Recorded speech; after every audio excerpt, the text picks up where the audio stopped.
If you don't make weight, you just don't get to race. But I feel like even more than that, you're kind of like judged by like on by the team kind of, and it's like you let everyone down, and it's like it just seems like a really like personal thing, I guess.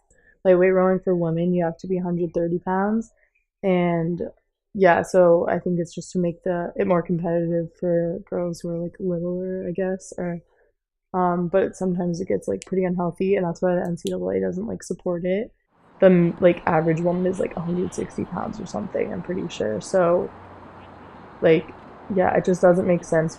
Like maybe in the high school setting it's okay, but like after that, I feel like it's too much.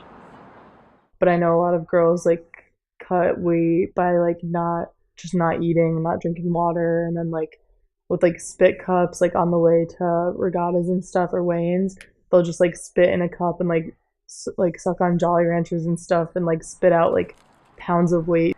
Everyone's like taking laxatives and like not eating anything and like manipulating like water. I remember people would like not drink water, like they'd like overhydrate themselves for like a week and then so that their body would like get used to just like eliminating all the water they had and then they wouldn't drink any water like the 2 days before weigh-in, so they would have like literally no water in them. So yeah, that's like common in everyone that's like still on the team, but they don't really recognize it as much, and I feel like once they finally recognize it they quit. Like I'm pretty sure that's like the consistent thing throughout everyone who quits. Like they all just realize like this isn't right, kind of. My back started hurting in November of my freshman year. It started hurting like on the water and just like during the day. It just happened like over time, just like the rowing motion, because I was like in the front of the boat. So for like a couple months, I was like, oh, like I can't sit in erg or sit in like bike. So I just run for like 3 hours every day for like winter training. So yeah, I had two herniated discs, and then they kind of just had me stop working out like altogether. Here and everything reminds me of rowing, so it's just been like hard to transition out of it, I guess.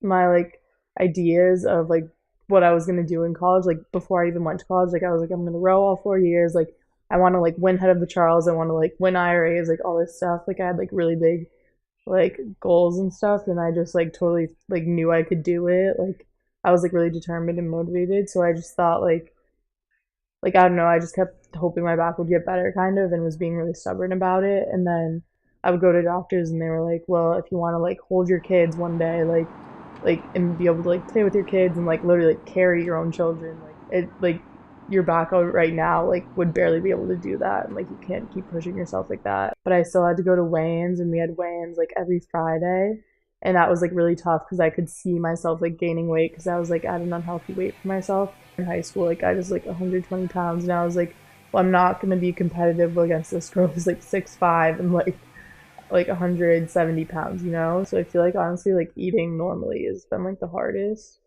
And then also just being in Boston like is kind of triggering.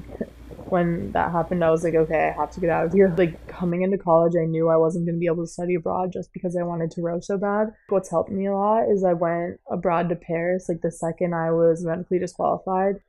Yeah, it's just like important for like people on the team and also just like anyone to realize that there's like so much more outside of like whatever you're like upset over or like that's bugging you. Definitely when I went to Paris, I feel like I made such a like strong group of friends, and all of them were like just like healthy. Like they had like healthy like eating habits, like exercise habits, like everything was like how it should be, kind of like normal at least. So it was like refreshing for sure. And it's like so weird because you don't recognize that until like you take a step back and you're like, wait, this is all really messed up. So but yeah, I feel like there's like the new perspectives and everything, and just like having new friends like really helped.